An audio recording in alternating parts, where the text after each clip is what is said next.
You ever get that feeling that you definitely forgot something for your trip? I'm Allie, and in this video, I'm gonna tell you everything you need to pack for an all-inclusive vacation. The very first thing I recommend is that you bring a beach bag as your personal item for the plane. This is mine, and I love it because it fits under the seat. This way you can use it for bringing down your items to the beach, to the pool, and it doubles as one of your carry-ons for the plane. In your carry-on, I always recommend that you pack at least one swimsuit, some shorts or beach wear, and a pair of flip-flops. The reason why is because your flight might get delayed, your luggage might get lost, or when you show up at the resort, maybe your room isn't ready. This way, you don't have to go digging through your luggage. You've got already everything you need to go hang out by the pool for a couple hours while you're waiting for your room.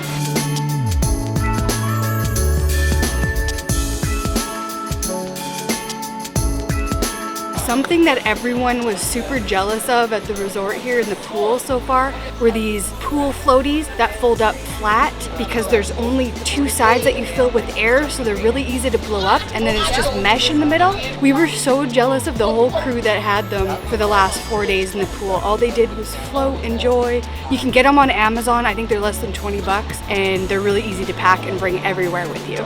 So this might seem a little obvious, but you need sunglasses.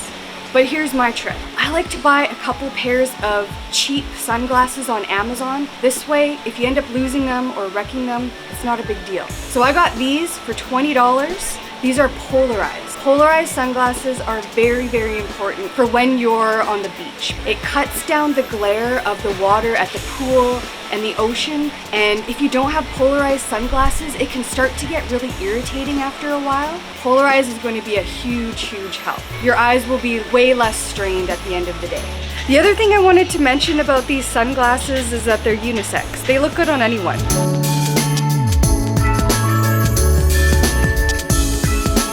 This is why you buy multiple pairs of $20 Amazon sunglasses that are also unisex, so that when his husband loses his very expensive pair of Ray-Bans, he can wear your extra pair. Right, honey? Let's see how good they look on you, though. Probably one of my biggest pro tips for a beach vacation.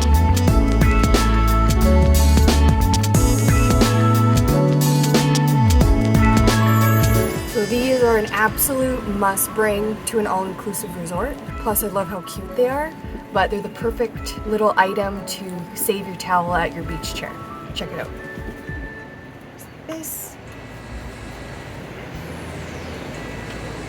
There, now you know what spot is yours and you don't have to leave, your sunscreen or sunglasses or anything like that.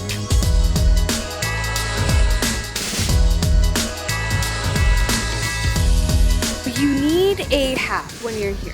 The reason I love this hat is because you can wear it on the plane and it's not too ignorant. The floppy hats are super cute and they're really nice, but it gets really windy down by the water, so you need something a little smaller. And this costs $20 on Amazon. Down at the beach, you're gonna be paying 40 bucks for something like this. And this is the perfect size. It gives you all the shade that you need, and it's not gonna blow away in the wind. See? Look how windy it is right now, right? This hat's not going anywhere.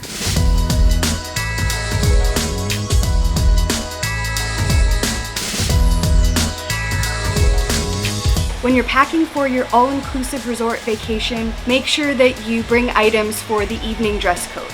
You will be going to a buffet for breakfast and lunch, but for dinner they have really great a la carte restaurants where you sit down and get served. But they do have dress codes, especially for men. So men will need to have a collared shirt. The collared shirt can be a t-shirt or it can be long sleeve. You won't be able to get into the restaurants if you're wearing a muscle shirt or a sleeveless tank. And for ladies, it's just casual evening wear, so a nicer pair of sandals, a nice dress, a nice top, anything like that. Men can wear shorts, but they just have to be dress shorts. It can't be your swim trunks. Long pants are okay for men. You can get in with sandals, but they do have to be dressier sandals and not just flip-flops. I recommend taking a read of the resort's website just to double check what the dress code is for each restaurant.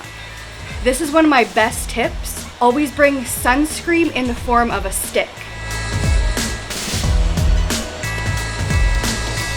So this way, if you're traveling with carry-on only, it doesn't count as a liquid. you only get a certain amount of space for liquid. So this way you can bring a lot more sunscreen if you bring it in the form of a stick. At the resort, sunscreen is very, very expensive. You're gonna be paying at least double, if not triple the price of what you would normally pay at home. I always recommend bringing as much sunscreen with you as you can fit in your bag, and using a stick really helps you bring a lot more. Another item that you should always bring to an all-inclusive resort is something to hold your passports in.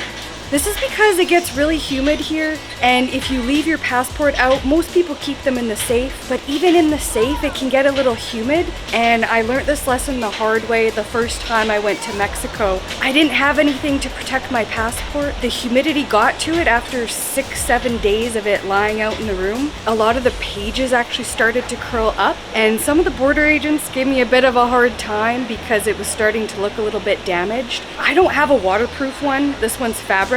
But if I were to get another one, it would be waterproof or like a nice leather case. But definitely make sure you have something to put your passports in. Also, for tipping, we always recommend that you use the local currency. A lot of places will accept American dollars, but it's just a lot easier if you use the local currency. That way they don't have to go to the bank and exchange it. They can use the cash right away, and I think it's always appreciated. If you go to the ATM, most of them just spit out large bills. So you can easily go to the front desk and get them to exchange for a bunch of smaller bills so that you have tipping money for the whole week.